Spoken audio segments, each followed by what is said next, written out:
Welcome to Cinema Psychos and VHS Club crossover episode. Brian, thanks for hanging out with me tonight. It's the crossover that was meant to happen. It was meant to happen. Hopefully I've pushed all the buttons correctly. You and I were having way too much fun behind the scenes and we're like, shoot, we've got to go.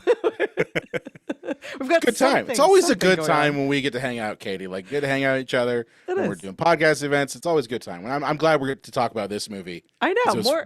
More crossover episodes needed. We had to bring back Nat and John so we can have like another awesome episode. If you are new to us or new to Brian, we have done a couple of episodes before. So I dropped all of that. My friend Matt calls it the blah, blah, blah below. But you can check blah, it in. Blah, blah. Yeah, he has a fun, he doesn't say exactly that, but he's got a fun, like weird, like the shabababa or something like that. The show notes or the description will have all of the fun links to past episodes and to more about Cinema Psychos, or if you're coming at us from that channel, hopefully more about the VHS Club. But yeah, crossovers are good. Gotta have more crossovers. Crossovers are good. But I'm excited for this one because I said right off the bat, I don't know why I have a podcast about movies because I feel like I am the worst movies person. I own this movie. Like I literally, like I have the box that's over this way. I have it like viscerally embedded in my mind. I was like, Explorers, yes. I like saw the box. I own it on DVD. I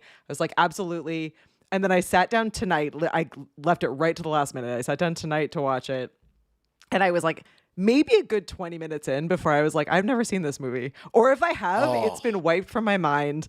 I was confusing it with Flight of the Navigator, also an alien sci-fi kids family movie. So I 80s I got to enjoy it. A lot of weird family friendly, but also like kids doing weird shit. Yeah.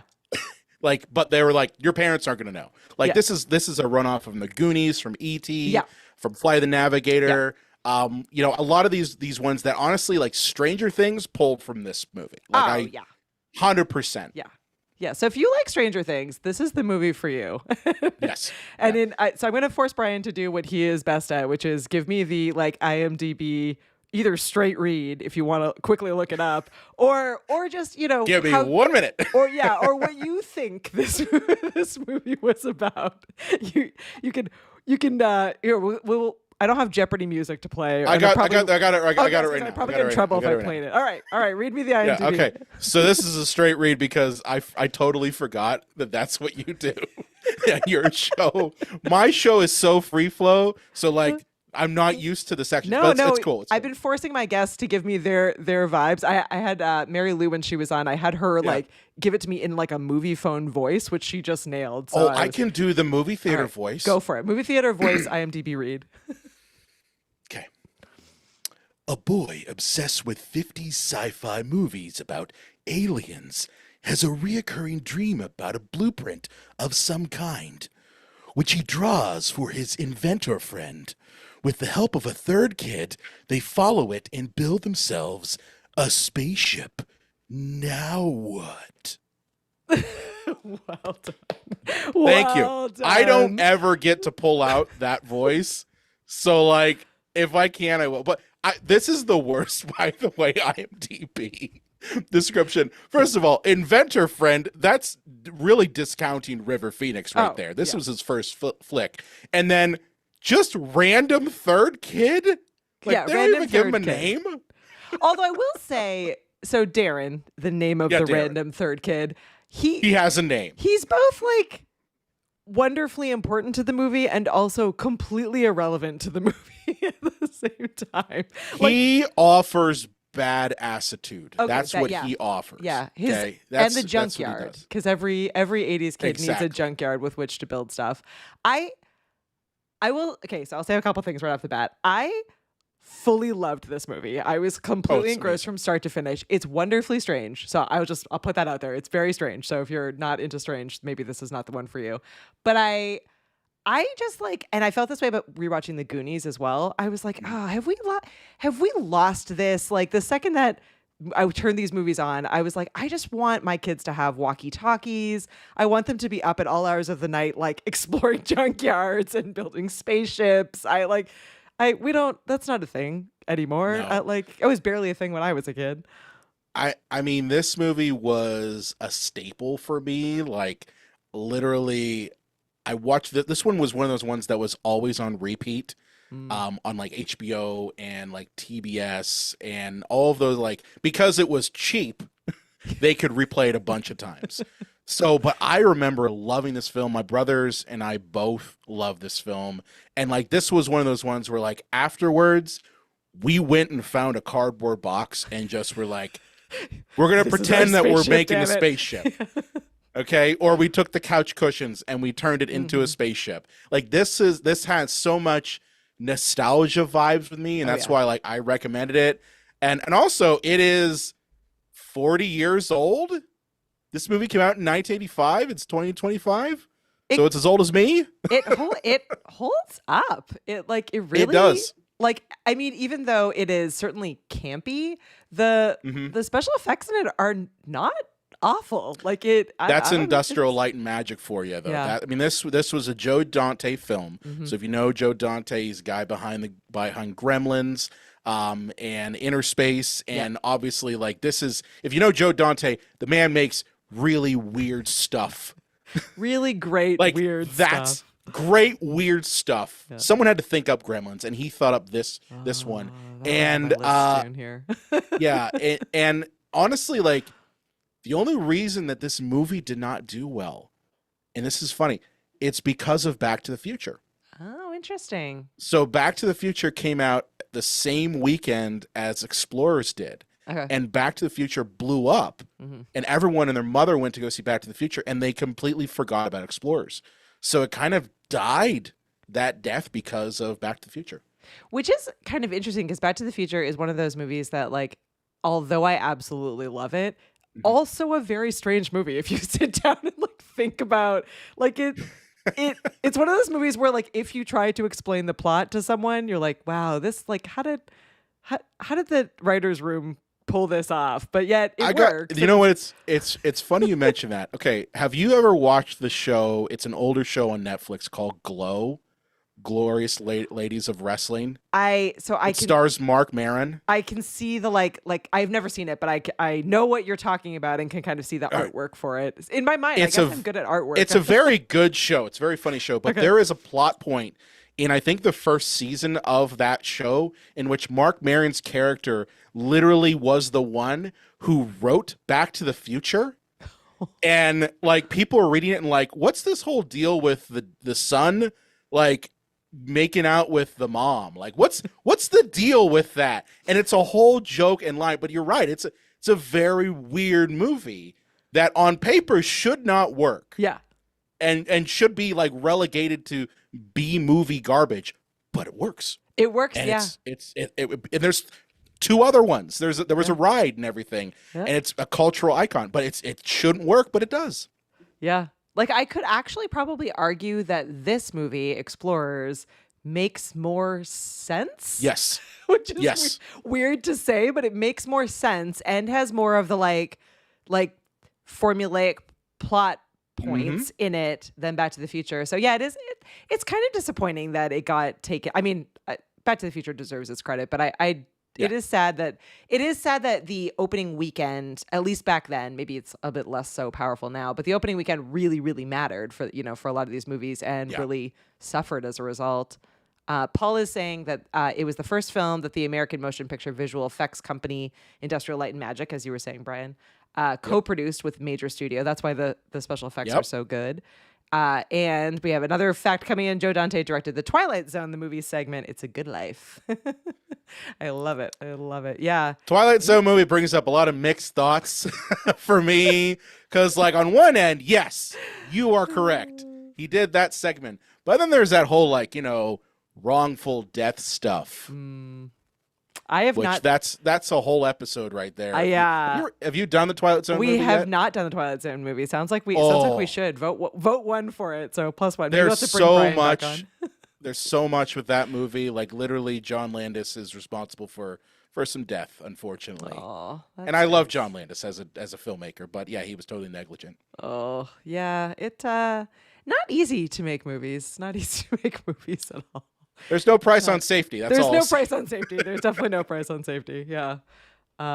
Yeah, that's not good. That's not good. No, no. Oh, well, I think But explorers, yeah. yeah, explorers. Well, I think you covered my first couple questions, which were like Sure. related to why this one. I think there is something super magical about about TV playing a movie over and over and over again. I think this is probably like, I don't even like the 10th or 20th movie we reviewed where that is the reason why. Like, Christmas Story is one of those ones where it's, we may not necessarily even have a connection story to like its release or to, to even the first time we saw it, but the fact that it just plays over and over again, like that was my feeling for Better Off Dead as well. It was just the one that it was on literally nonstop the year that I met and started dating my husband, and so now it's like both of us just have it like memorized in our minds. I think the reason is because of kind of what you just pointed out there, like those movies, and especially for like cinephiles like us, we ascribe emotions and we ascribe memories to movies. Like there are even bad movies, even ones that were like, man, that was a real stinker. Yeah. There's still a memory ascribed to it. And you're right. Like this movie, along with a bunch of other ones that I, kind of formed my childhood, they were kind of the movies that, I ascribed to, like, hanging out with my brothers and hanging out with friends. And like, it's one that you would watch on like a Sunday afternoon. Yeah. Like Explorers was absolutely a Sunday afternoon movie. Mm-hmm. Like it would play on and you'd be like, oh, well, it's maybe halfway through the movie, but we're still going to watch, the rest of it because what else are you going to do on a Sunday afternoon? But yeah, I think it's more the emotions and the memories that we ascribe to the movies rather than the movie itself. Although the movie does play into it a lot, right? Yeah, and the lines. So I was watching Monty Python and the Search for the Holy Grail a couple days ago with my kids for the first time, and I hadn't seen it in a long time. But I definitely have watched that movie endlessly. Like that was like one that played on loop in my world. And I like the second that it turned on, I had so much of it memorized. But the lines that came up, I was like, oh my goodness, like these are so much part of my actual vocabulary. Like things that like, I would jokingly be like, run away. Like things you're like, oh, that's from this. Like sometimes you don't even realize like how much a part of your psyche some of these movies have become. So yeah, I love that this is one of yours. I love that I got to experience it really fresh, having thought that I saw it. And I am surprised that you owned it and never saw it. Like, well, I worked at Blockbuster for years and years and years, and so I had this, and I didn't have cable for a very long time while I was in like college and and just trying to get by financially. So I bought a ton of movies, or like would rent them, and then when they went on cheap would grab a copy of them on DVD. So I have like a couple of VHS, but I have a bajillion DVD because I was just constantly like swiping. And then when Walmart had the bins, anything that looked interesting, I was like, oh, why not? And this 100%. One, I mean, Ethan Hawke and River Phoenix, I was like, you can't not. But I must have somehow convinced myself that I had seen it. So, I mean, I did that with DVDs a lot. Like when DVDs were really in their heyday, and you were like, you just be like, oh well, I'm just gonna get it. And, why not? I think I still, $8. I think I still have a couple over. I think I still have a couple over on my DVD rack over there. They're still in the plastic wrapping because I never open them up. And it's like, listen, I'm gonna. And my wife has asked me, she's like, "Are you gonna get rid of this?" I'm like, never. No. I don't care. I will pry my physical media from my cold dead hands. Oh, I love it. Well, okay, so IMDb did a bad job in saying what this movie's about. So what do we think this movie is actually about?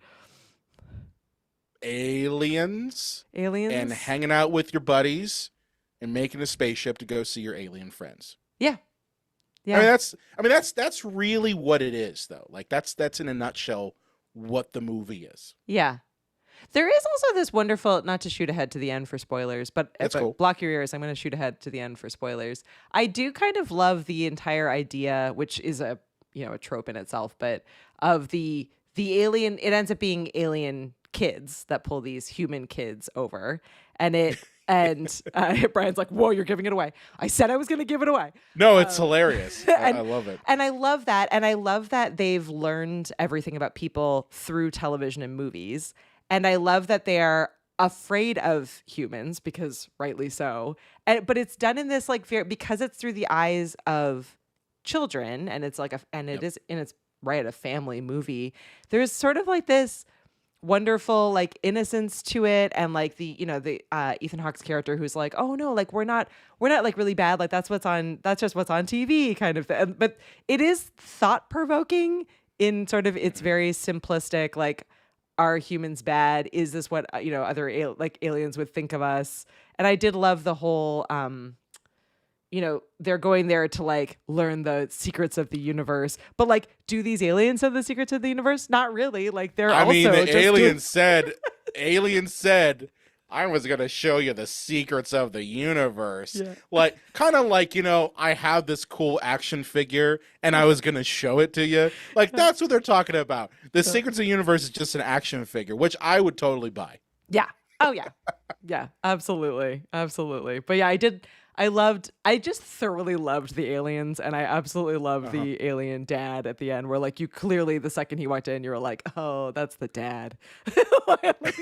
Well, that's the character. That's the character of Darren, because Darren has the dad who's an asshole. Yeah. So he recognizes asshole behavior in the giant space alien dad. Like, that's the whole and like, that's the thing, is like the IMDb description doesn't give him credit, but that's the reason why he's there, is to kind of show like, oh yeah, sometimes dads can act like assholes, like his own dad. And look at the space alien dad. Yeah.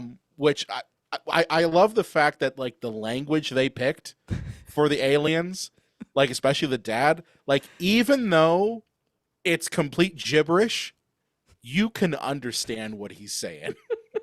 It might as well have been Pig Latin. That would have been even more funny. Yeah. Like when he's talking about when the female alien's talking about Wolfgang, he's like, Wolfgang, what about Wolfgang? I don't know Wolfgang. And I still crack up with it every time. But I do gotta ask you something, and this is something that upon rewatch this, I'm just like, this doesn't quite make sense. Okay, so the aliens are children, okay, but they act and talk like grown-ups to humans. Mm-hmm. I found it a little disturbing that female alien was into a child.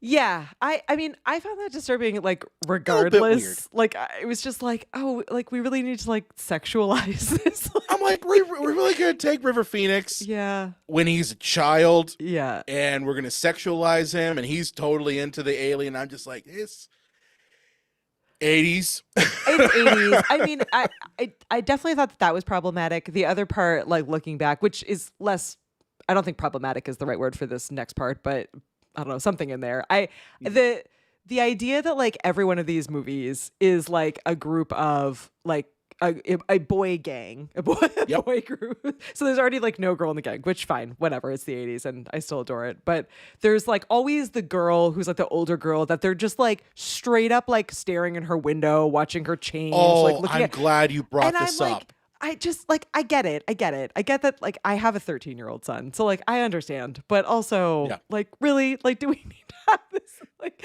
you just found a way to make a levitating ball. And what is the first thing that you decide to do? Is go peep and Tom into some girls that you're obsessed with room. Yeah. And then we make it okay at the end of the movie by her just being like part of it then, and like totally cool with being like the whole movie he's like, she's gonna be my girlfriend, he's legitimately carrying around like her photo in his back pocket, which for today we would call that stalking. For a brief moment I was like, oh, he's got a picture of his mom. I'm like, oh no, that's a girlfriend. It's not even his girlfriend. It's not even his girlfriend. It's a girl that he is obsessed with, that he is stalking.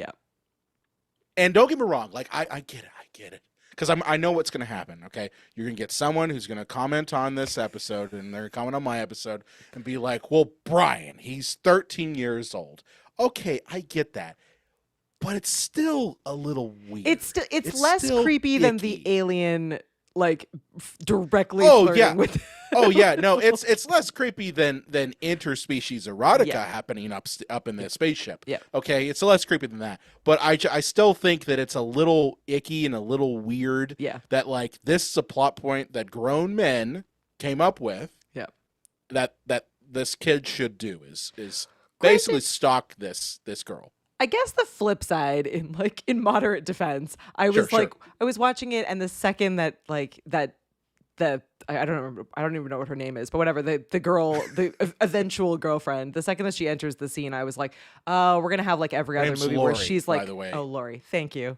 I was like, well, eventually, like, we're gonna have some kind of scene where they're like all creeping on her and she's like taking off her bra, which they didn't at least do that. They like it was That's a little true. like their comment was like I forget, they pointed out like what was like in her room or something like that. It was, and she, she saw them, and then she calls them directly out, which is wonderful. Like the spaceship falls and he's like in the trees, like shuffling around, and she's like, Ben, is that you? She's like, and he's just Ben, like, is yeah, that it's you? me. Yep. I saw a cat in your tree. Yeah. Bullshit. Yeah. Worst line ever.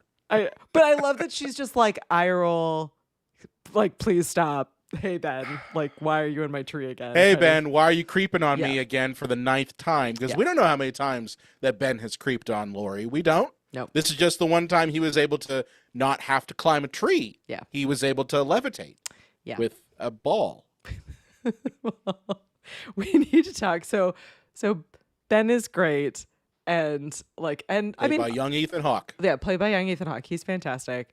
But River Phoenix as Wolfgang, and Wolfgang's whole family, everything God, it's so about weird. them is wonderful. Like they're like the most weirdly bizarre like science family, and they're so like welcoming and supportive. The weirdest German family you will ever see. Yep.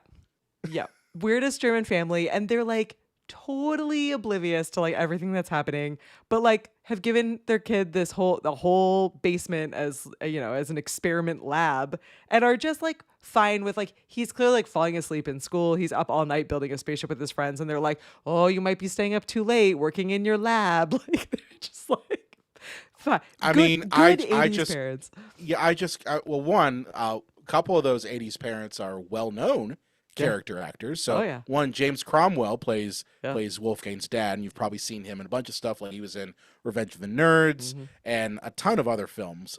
And I didn't realize this until watching it again, but Wolfgang's mom is played the her name is Dana Ivey, and I'm only knowing this because I have IMDb up right here. But she was in Home Alone 2. That's where I played- couldn't place her. Yeah. I was like, where is she She was at the from? Palace Hotel. She was one of the like the workers there. Yeah. That met Kevin first. Okay. I That's was like, holy shit, she's in other movies. that makes sense. But Yeah. the she weirdest was German recognizable. family ever. But I really liked them. Like they just are like, oh, Wolfgang, your friends are here. They have like a fun intercom system. I loved all the I don't know, the amount of investment. Like at no point when I was a kid were my parents like, you can have this entire space, and here's this powerful No. computer, or I was never allowed any of that. Like I was closer to Darren. It was like, here's this junkyard. Let me ask you this: what do you think Mr. Mueller's job was to afford him that much technology in the 80s? I mean, they were all wearing lab coats, so I assumed that he was like some kind of like famous scientist, which I don't even know what a scientist would make. But in my He mind, probably worked for the government. yeah. His Cold War era, so he probably was like developing nuclear bombs or something like that. Something really crazy. Yeah. Where it's like, how people think that Kevin McAllister's dad like was a secret agent or a mafia boss or something to be able to afford that house. I always wonder, I'm like, when you watch these movies where it's like clearly this family is doing some important work where they're all like crazy scientists. Yeah. What could they possibly be doing? The only thing I'm thinking of is just you work for the government. Yeah. He gets in no trouble as well, which blows my Yeah, mind. he Like, blows up his basement, and they're just like, "Good job, son."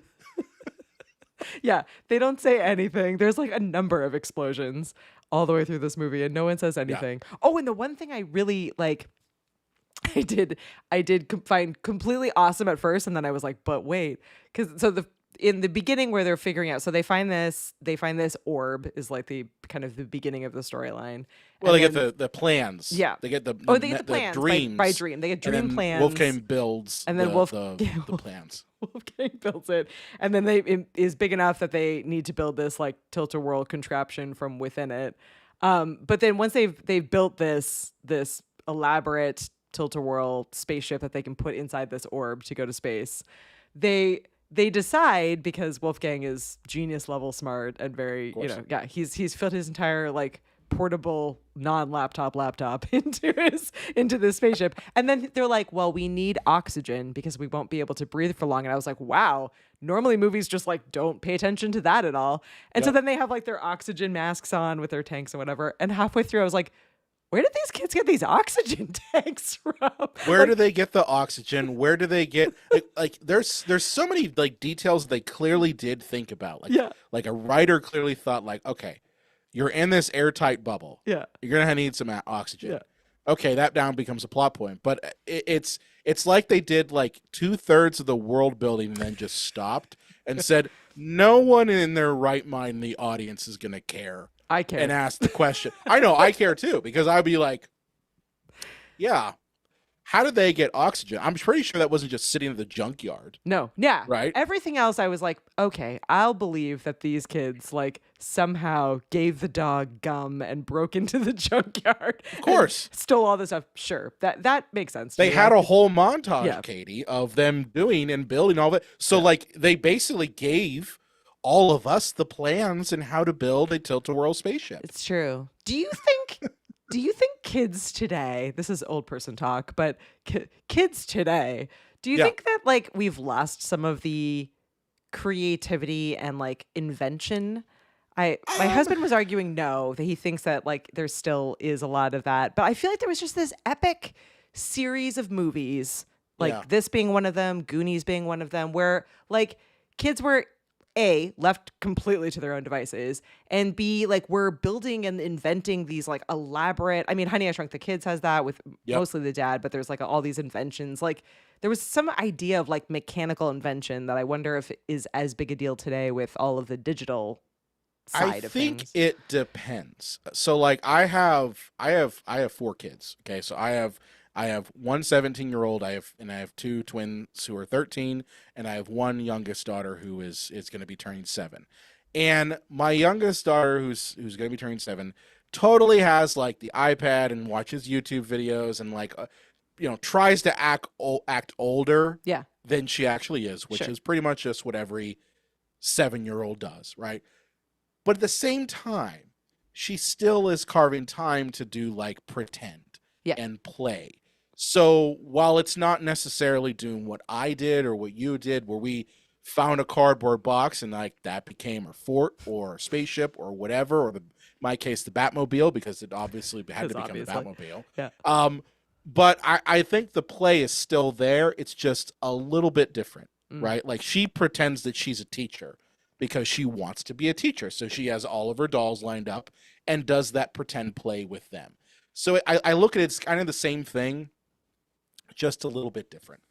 Yeah, you're probably right. I think about like my own kids definitely have built like a lot of forts and like have and have been. She still has done the fort thing. There have been many times that I've had to build forts, and then she packs it with all of the junk food stuff that she gets from the cabinet and says, "Oh, I need to have all this stuff." So like they are absolutely doing a lot of the same sort of things. I just think it's a little bit more augmented than when we were. And it's also a bit more digital, right? Yeah. Like for you and I, like we didn't have a screen. No. At the ready. Like we had to occupy our time with our imaginations a little bit more because, you had TV, but you weren't watching TV 24/7, 365. No. You were going out and playing with your friends and doing stuff. So I think that's the other thing too, is that because we had to fill the time, we used our imagination a little bit more. Yeah, I think you're right. I hope you're right. I hope I'm right too. I like to. And it's, to be clear, I was definitely not building like inventions in my house. I have never been like that level of mechanically minded. I wish. Although I did at one time take apart. This is funny. No one's heard this, by the way. It's in the longest time, so you're getting an exclusive here. Yes. When I was like 10, I took apart an alarm clock, and I had like one of those. You remember the Teenage Mutant Ninja Turtle communicators? Oh, yeah. Like the plastic ones? Oh, yeah. Okay, so I had that, and I was trying to find some way of merging the two pieces of technology. I didn't know what the hell I was doing, but it's that sort of thing. And honestly, it's probably because of this movie that I tried to do that. You were trying to talk to aliens? Well, it totally was, so that's the thing, is like that sort of take apart something. I don't think we necessarily do that sort of thing anymore. I think nowadays it's more like kids learning programming, because I know my stepsons, they learn that in school. So like they're building stuff, but they're doing it digitally. Yeah. Yeah. So my 13-year-old, he is always like talking about that. So like it's, you know, they're doing next year the project where they have the like babies that like cry and like, you know, that's a fun one. I did the Parenthood Project. Yeah. And I was joking that like when I was a kid, my school just gave us a bag of flour, like there was no mechanical anything. And he was saying that he was gonna take, he really wished that he could take it apart to see how it all works. Like, you know, but that he knew he couldn't do that because he would get in trouble because they're really expensive and they can't have. So like he has that like in his brain, because I'm married to an engineer, and so he's surrounded by that, but he doesn't ever actually do that. So it's like he's not replacing the voice box out of the baby. Yeah, I don't having it say obscenities or anything like that. I think in his which head, would be hilarious. By the way, he thinks he could do that, but I don't know if he actually knows how to do that. But I mean, who knows? Maybe with YouTube, I hope he doesn't, because we'd get an email home, but or a call home, but he thinks he can. So I don't know. Maybe there is some of that magic still trapped inside. I hope so. I look forward to hearing about it. Like being like, oh, you know, Brian, last year I said that he was getting the baby. Yeah. I said he couldn't do it. He heard the episode, and that was a challenge, and then he learned how to do it. Yeah, they are always listening. So anything's possible, I suppose. Anything's possible. All right. Let me see. I think all right. So what are the most 80s things about this movie? Is there any like super memorable? I mean, we already 80s talked about moments? the creepy stalking. That's pretty 80s. Creepy stalking is pretty 80s. The just again like invention and building stuff. I'm trying to think if there's anything. I mean the aliens drive-in. are probably. I mean the drive-in being prevalent. Like don't get me wrong. Like I live in Pittsburgh, and we actually are one of the last like bastions of the drive-in. We have them around here. Jealous. Yeah. So we had one until recently, but they just got rid of it. Thing. Yeah. The drive-in was pretty epic. I probably wasn't.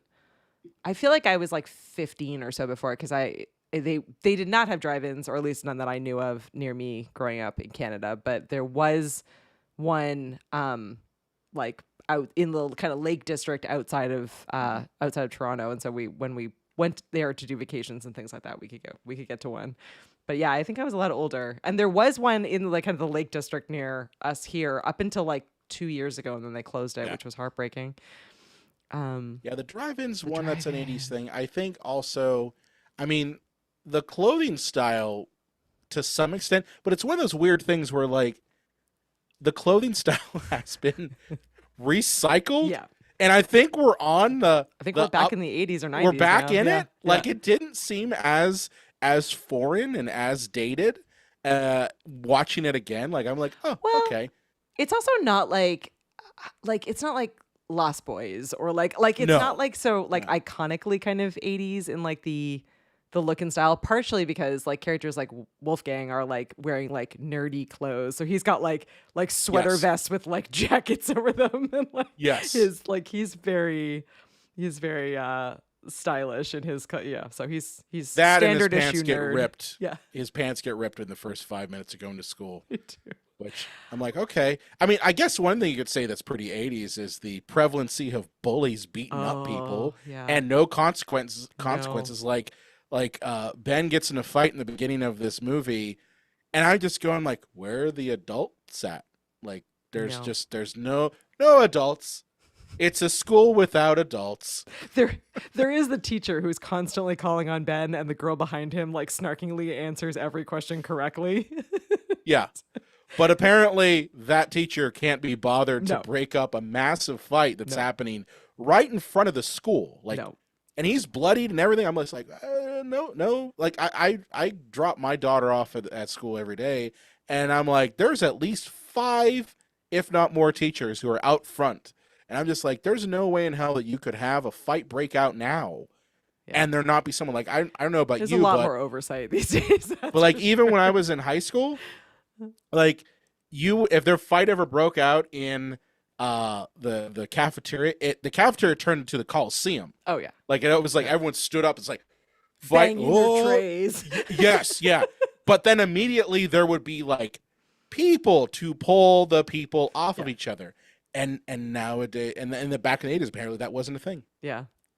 Yeah, no, definitely not a thing. The other thing I noticed, which I thought was like earlier than 80s, to be honest, but there was at least like 3 or 4 moments in this movie where they just like finish something and then just throw the garbage like behind them as if it's just going to disappear. There's the beer bottle he tosses that breaks. There's the cop. Oh, that's true. Underage drinking. Yeah, underage drinking. We haven't talked about the cop yet, but the cop like at one point like takes chewing gum and then realizes he's got like the wrapper in his mouth. He just like throws it out the window. There's like all these scenes where they're just like, you know, earth be damned. Like, well, the cop cracked me up because one, like for the longest time I was like, oh, his whole plot is that he swallowed his gum. Like that's the whole thing. I was like, why is he on the case? Because the man swallowed his gum. That's going to be stuck in his digestive tract for like 7 years. Yeah. So he wants to solve this case. Yeah. About the spaceman because of the gum. But then I realized, like, as I was watching it again for this episode, I'm like, he must have been communicated to by these aliens as a kid as well. Because he even said, he's like, I had these dreams as well as a kid. It reminds me of like when I was a kid. So I'm like, wait a minute. These aliens must have been communicating with multiple children over the years. Yeah. And it's just until, you know, Ben, you know, got together with Wolfgang and Darren and decided to actually implement this technology. And also because probably technology didn't exist back then to do this, that now they can't. So like, that was the thing I didn't realize. I'm like, no, he's the grown up version of Ben. Yeah, I thought initially he was going to be more like, so we just rewatched and reviewed Mannequin a couple of weeks back, and I thought he was going to be a Mannequin too. I know. Well, maybe upcoming. Maybe we can do that one next. But I thought he was going to be closer to like the security guard in Mannequin, where it's like this like slightly comedic force that's like trying to get in their way of doing things, and he like started that way, and then he just sort of like disappeared. He was just like, you know, he sort of just disappeared halfway through, and we're like, oh, all right. Well, I mean, there is also, if you want to get them behind the scenes stuff on this. Sure, let's do it. So this movie was one in which Joe Dante doesn't like to talk about, mainly because of the fact that studio went in and kind of rewrote and recut things out of it. And that's why a lot of people, when they watch this movie, they're like, why does the back third of it kind of like very tonally shift? Yeah. And I really believe it is because of the fact that the studio came in and really kind of butchered it, which that's what studios do. Which should have happened with Nothing But Trouble, and yet they just let that one go. Listen here. Nothing But Trouble is awesome. I don't care. I will die on that hill there. Nothing But Trouble is a goddamn classic. I love it. Okay, that's another one that I watched over and over again. But honestly, like Joe Dante doesn't talk about this movie because of the fact that studio went in and mucked around with it. Yeah. And he's even said like, yeah, this movie that you see is not his version. Is that what he intended? And like, I think he went back in to try to find like the stuff that was cut out, and it doesn't exist. That would suck. Yeah. It's really a shame because I would be interested in seeing a director's cut of Explorers, just because, you know, there is a tonal shift where, you kind of lose the whole story with the cop right as they go to space, and you're like, well, we don't ever hear from him again. Yeah, because he kind of starts off as being like, you know, when he figures out that it was them, he's like, you know, I got your jacket, and like, you darn kids, like, and then it just kind of disappears as they. By the way, did you notice that the cop's co-pilot was Hollywood from Mannequin? Yes. Okay, so I have reached the age where like I used to be able to just look at everything and have like this incredible memory, and now I literally stared for like a few moments before opening my phone. I was like, "Is that Hollywood? Oh, who is that guy?" And then I like as I was pulling my phone up, I was like, "Oh, that's it." So I was impressed that I like realized before I did I was about to IMDb search. The one I did look up though was the cop, and he was in like. Literally everything. He's in he's in Gremlins so I was like, oh man, he's so familiar looking, like he's just like the guy in everything. I think that But Gremlins was the one Yeah. that it was the one that clicked to me. I was like, oh yeah, okay, he's from Gremlins. And so if we're gonna combine universes here, 'cause I think it's Sure. worth talking about. Why not? Hollywood was was a helicopter pilot, and then because of what happened with this whole stuff with the spaceship, got fired from that job. Decided Decided to dress mannequins. to go dress mannequins, Yeah. and then he did that for a while, and then the whole stuff with Kirsty Swanson and See, I would all of that. I would pay to see that. He can do no wrong. I wanted more of him in this movie. Like he was like they had these like two characters that were like, Yep. we're gonna hunt down and they were just gone. Like the cop is there a little bit longer than Hollywood's character. Studios, fuckery. There you go. That's what it was. Studio fuckery.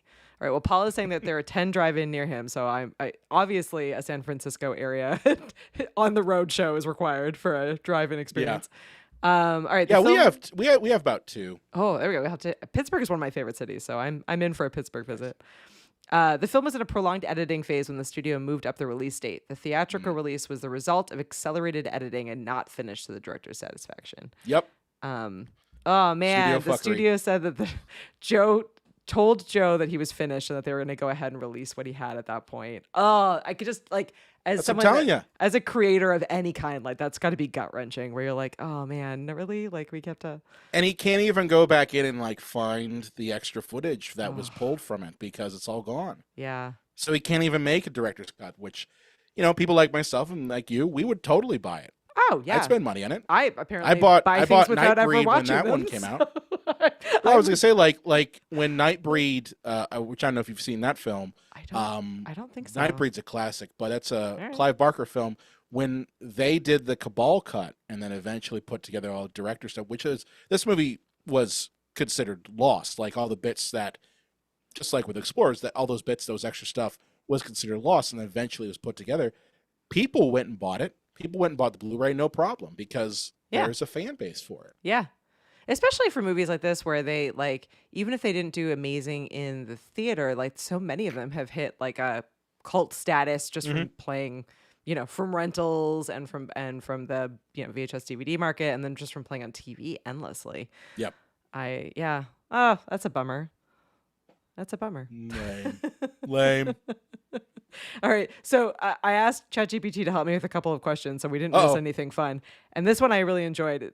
So the AI robots have told us there's a lot packed in this movie, from school bullies to flying through space to alien MTV impressions. Did this movie try to do too much? No. I would say no as well. I love it.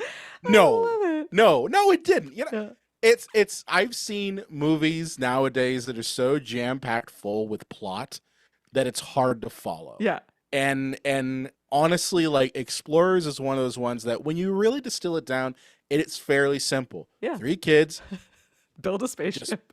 build a spaceship. Yeah.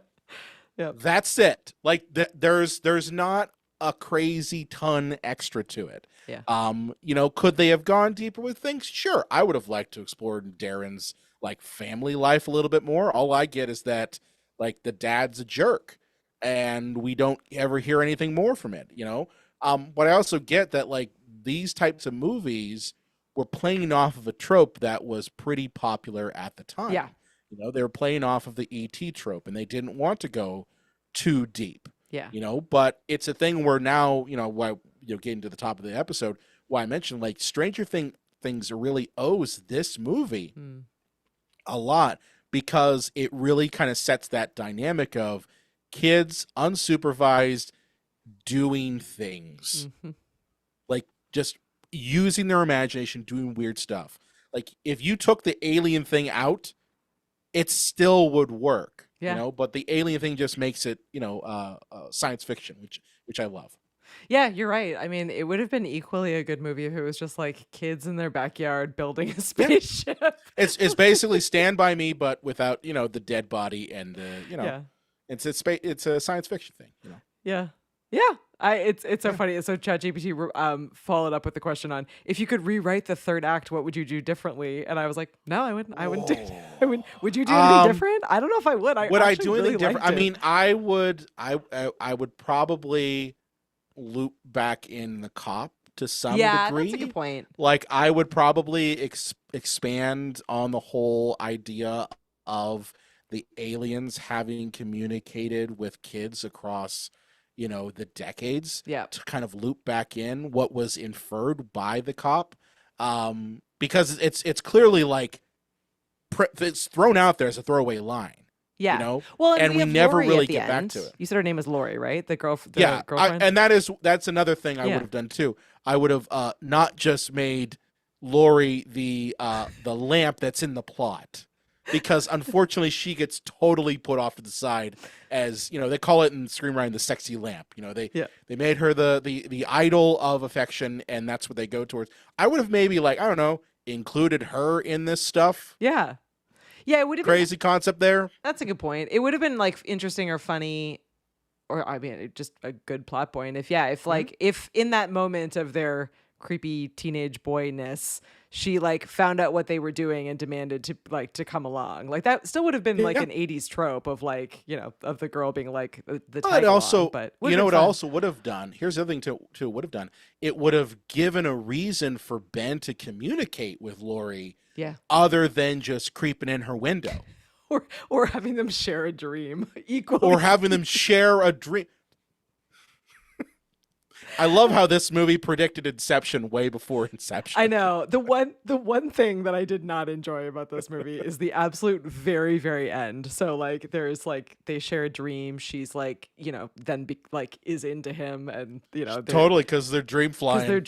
And then they have this like Peter Pan holding hands in like nightgowns dream moment at the very end, and I was like, oh, what is happening here? Like, that was the only part where I was like, I'm good. That's how courting was back in 1985. You and I were too young. We were too young. We were just born. Yeah. We were just born. We didn't know. But that's how it's our parents met. They had some dream. Yeah. They had dream flying and they shared dream. A shared dream. Oh my gosh. God. We're almost at the end, where if you're hanging out with us live, definitely drop your ratings. And if you've seen this one, or our new rating system is, if you haven't seen it, but we've convinced you that you should watch it, you could rate that 1 through 5. So 1 through 5. So 1, like, the absolute worst thing you've ever seen, and 5 being like the best possible. And there's no rules for rating, because it's really completely subjective, and our system could not be possibly more broken than it is. But I would say, how many aliens are this? Is there an alien emoji? Throw that in there. I think there is I think there's like a space, like a UFO spacecraft emoji too. There you go. We rate entirely in potatoes, but you can rate in whatever you want. While people are rating, I got, for those of you who are watching, I got a new little potato. Oh, that's so cool. He's a nightlight. Is that from the Tater's place? And no, I got him in Idaho, which I was in Idaho, so there were potatoes everywhere. But he sits on a couch, and he's a nightlight. Oh, hang on, I'm not. He's a couch potato. He's a couch potato, but he's got his little boba tea. That's so cool. Or coffee. Maybe it's boba coffee. Yeah, my best Idaho purchase right there. I found this pop culture store and everything in it. So I bought Nat a Empire Records Rex Manning Day banner. I got an IT Crowd tote bag. I got the potato. I was all in. Josh says that he has it digitally, but he didn't have time to watch it this week, so he's in. We'll have to get Josh's You gotta watch later. it, Josh. Gotta watch it, man. So good. Paul's going with 4 aliens. 4 aliens. 4 aliens. Solid. This one, as usual, like every time I watch one of these movies, there's like 6 or 7 others that like I immediately need to watch. Now I need to watch Flight of the Navigator, which I thought this movie was. I've never seen Flight of the Navigator. I have to see that. Well, there you go. It is in the same vein, but is definitely different enough that but it's interesting. So I own that one too. I've seen I've seen Last Starfighter. That one is one that. That's a rare good one there. And same again, there's these weird, like, again, there's like 3 or 4 years where they're just like, yeah, let's just throw kids or young adults with space shit and just let's do that. Like, I definitely Star Wars, right? Yeah, exactly. I definitely like, as I was getting like further into it and realizing that I had not seen it, I was like, what did I think this was? And so I was looking like kids plus spaceships plus like, and it came up with like a list of I think like 20 different movies that I was like, It's a oh, lot of right. weird. 80s were a weird time, Yeah. man. Great times. Great times. Oh, okay. It was great, but weird. Before we give our final review, do Yeah. you think that this one holds up? So I didn't watch this with my kids. I should have, but I ran out of time. Do you think that like kids today would actually enjoy it? Do you think I don't think it had anything that didn't fully hold up, like other than a couple. I mean, I think it holds up from is this a good movie type mindset. And granted, I will be 100% honest with you. That is colored through nostalgia goggles. That's why reading these are so hard. And that's okay. But I think like would my kids watch it? Probably not. And that's because they just don't have an interest in it. Yeah. Like they would not be interested in this. But like, I think it still holds up. I think it's still good. I mean, it's nothing that's too crazy dated in my mind. I think my kids might enjoy it. We've been watching Doctor Who with them, and they seem to be pretty into Doctor. So I feel like classic. I feel like it translates like campy alien-ish storylines. My daughter watches Doctor Who with us too, but she still is like Although I don't think it's her thing. That's what I think it is.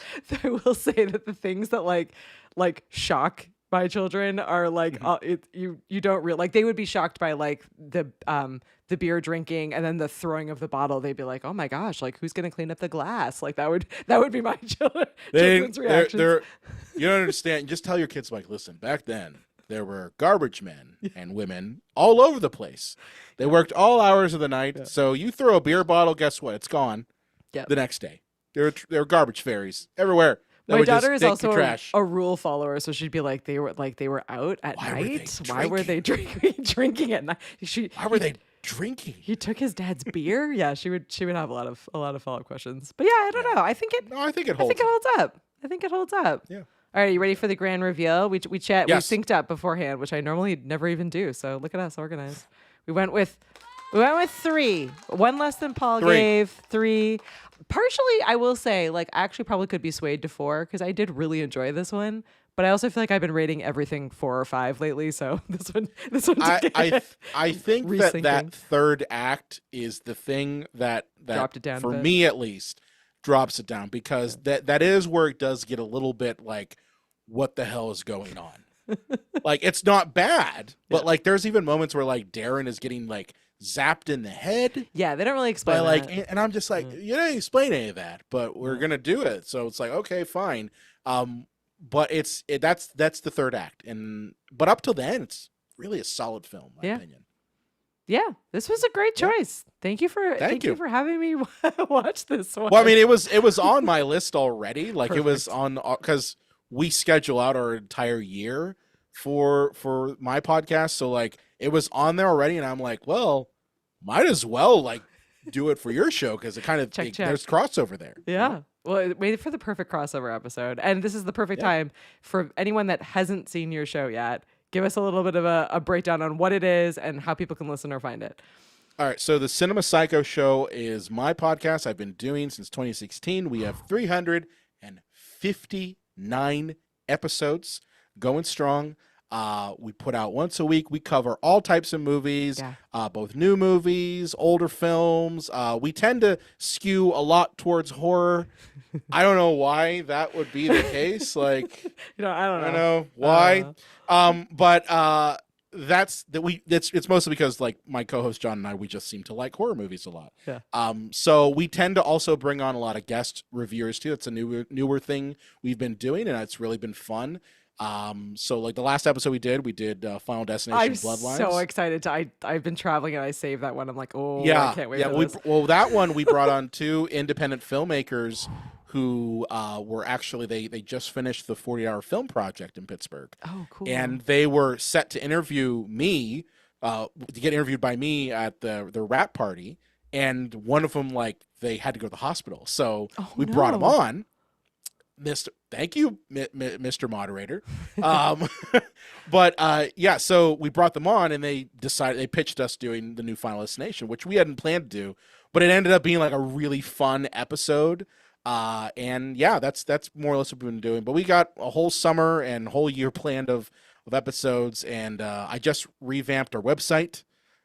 because I know that that's important for a podcast to have a good website. Cinema Psychos Show, 2 S's, Yep. psychosshow.com. Psychoshow.com. And we're everywhere, and we do video as well on YouTube, and we're on all the audio places. Well, I'm really excited because Final Destination, we haven't done those yet for this show, but I have like the box set. Like there's something about those movies that I just thoroughly enjoy. This so I have one, not seen the new one yet. So I will give you, first of all, watch the new one first. Don't listen to the episode and then, because we totally spoiled the shit. Oh, that's fine. I don't mind spoilers. But we, like in my head, I'll give you the little preview here. It was kind of like a Looney Tunes cartoon, which isn't bad. Yeah. But it's just really hard to care about the characters dying when you don't have like any moments kind of where you like just like moments where you need to care about the characters and like plot and character development and that sort of thing. I think that's an old person thing. Like the two people we had on were like, no, we thought it was great. I'm like, you're also 20. Yeah. Like that's part of the bit. You're like, we want to. I'm old. Like I need character development for me to care about when something horrible happens to them. Yeah, I am. I think because I found out about that one about the same time as the fact that they're doing the new I Know What You Did Last Summer, and I was just like, like teenage me just is real happy about that. I'm normally not happy with remakes or sequels. I usually just don't love that. But I am. I don't know. I'm kind of excited for both of those. So even I don't know. I got feelings about I Know What You Did Last Summer. I have some deep thoughts about its place in horror history, and that and Scream both are. They're on my shit list of movies that might have ruined horror. Oh, I love Scream. We'll have to fight about it. I know. We'll fight about it. It's cool. Well, thank you so much for taking the time, and thanks everyone for hanging out with us. Pleasure. Next up for the VHS Club, we're off again next week. I'm so sorry, friends. I've been just nonstop traveling for work, but I promise I'm learning lots. So another 1 week down, and then we'll be back again for RoboCop. Nat's coming back. We're bringing Nat's brother on, so it's going to be it should be a fun Nat's back reunion celebratory, and that'll be the 3rd of July. So like, get ready. We're going big for 4th of July week. It should be a lot of fun. And then a lot of fun stuff coming. Thank you to everyone for your recommendations and for jumping on and being guests. I really appreciate it. As always, you can find everything over at the VHSClubPod.com. You can leave us voicemails. You can see our movie list that just keeps growing. Like we keep checking things off, but it just keeps getting. There's so many movies between 1970 something and 2005, somewhere in there. Do you have a letterbox yet? I don't have a letterbox yet. I just signed up for an account a couple weeks ago, but I haven't dived in. I'll have to that's the thing. You got to do the letterbox. I have aspirations of doing a letterbox. But as I mentioned earlier in the episode, I have 4 kids. Yeah, so there's no time. I'm guilty of like hearing about it and immediately signing up for these things, and then like they said start in my inbox of like follow up about that, Katie, and then I don't. Like, I don't do that. Not happening. Well, thank you, Paul, for dropping our link in. And let us know what you want to hear or see next, or if you want to be on the show. I've been watching all of those notes come through, so I really appreciate all of it. And Nat will be back in 2 weeks. Which is going to be really exciting because she's been out for a while. So excited to have her back. Not that Brian isn't an awesome co-host, but I'm cool. That's cool. I'm not Nat. I mean, I understand that. It's cool. And you're not John. I'm not John. I get it. I'm not nearly as funny as John. I could try. I don't think I could pull it off. No one's as funny. As funny that as man's John. got a level of humor that, honestly, if you distilled it down, he could make a killing by distilling his humor down. Oh, well, thanks for hanging out, and we will see you in 2 weeks' time. And if you haven't watched The Explorers yet, give it a watch. We'll see you next time. On it. Bye, See ya. everyone. Yeah,